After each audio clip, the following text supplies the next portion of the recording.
नमस्कार, मैं हूं कुश कुमार। आप देख रहे हैं RNI न्यूज।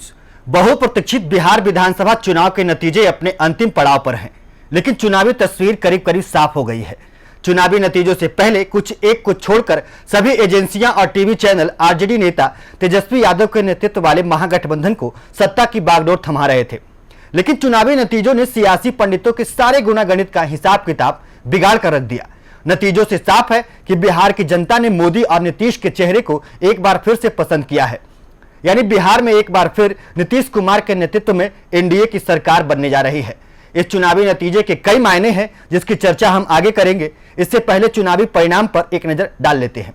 हालांकि अभी चुनाव आयोग ने अंतिम चरण की घोषणा नहीं की है, लेकिन अभी तक के नतीजों में एनडीए को 125 से 130 सीटें मिलती दिख रही हैं। इसमें बड़े भाई की भूमिका में दिख रही बीजेपी करीब 70 से 75 सीटें जीतने की ओर बढ़ रही है, जबकि नीतीश कुमार की जेडीयू 40 से 42 सीटों पर आगे चल रही है। वहीं दूसरे बड़े खेमे महागठबंधन की बात करें तो 100 से 110 सीटों पर सिमटती दिख रही है। अगर वास्तव में नतीजे यही रहते हैं तो बिहार में एनडीए की वापसी तय मानी जा रही है। यहां आपको बता दें कि बिहार में विधानसभा की 243 सीटें हैं। इस लिहाज से किसी भी दल को बहुमत यानी सरकार बनाने के लिए 122 के जादुई आंकड़े को पार करना होता है और एनडीए खेमा 125 से 130 सीटें की ओर बढ़ रही है। इस चुनावी नतीजे के बाद जहां एग्जिट पोल के बाद से निराश चल रहे एनडीए खेमे में होली दिवाली एक साथ शुरू हो गई है, वहीं जीत के जश्न की तैयारियों में जुटे महागठबंधन खेमे की खुशियों पर पानी फिर गया है। हालांकि चुनाव एक जुआ है जिसमें एक की जीत तो दूसरे की हार तय होती है, लेकिन हार जीत से इतर भी बिहार के चुनावी परिणाम के कई मायने हैं, जिसे एक एक कर समझते हैं। सबसे पहले आप फ्लैशबैक में चलिए और देखिए कि कोरोना महामारी से लड़ते हुए जब प्रवासियों की टोली शहरों से गांव की ओर कूच कर रही थी, तब इसमें बिहार पहुंचने वाले प्रवासियों की संख्या काफी अधिक थी और कहीं ना कहीं सबसे अधिक परेशानी भी इन्हीं उठानी पड़ी। कुछ रिपोर्ट्स की माने तो शुरुआती दौर में जब यूपी के सीएम ने अपने प्रवासियों की घर वापसी के लिए सरकारी बसें रवाना कर दी थी, तब बिहार के मुखिया नीतीश कुमार दफ्तर में मीटिंग ले रहे थे। कोरोना काल में करीब 100 दिनों तक नीतीश कुमार दफ्तर से बाहर नहीं निकले।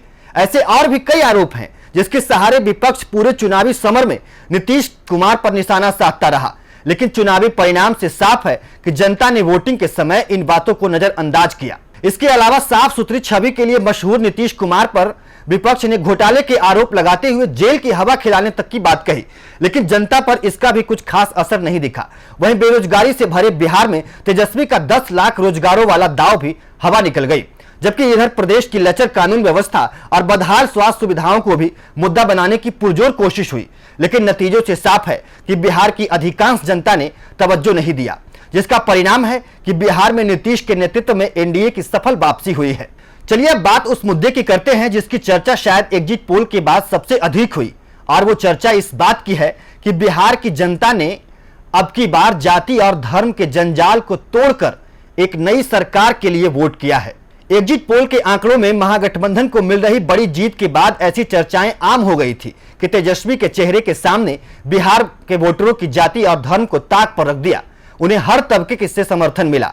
हालांकि हमने पहले ही कहा था, बिहार में सब कुछ हो सकता है, लेकिन जाति का जाल तोड़ पाना इतना आसान नहीं है, और नतीजों से साफ है कि परंपरागत पैटर्न पर चलते हुए जनता ने अपने दिल के करीब रहे दल को अपना मत दिया है।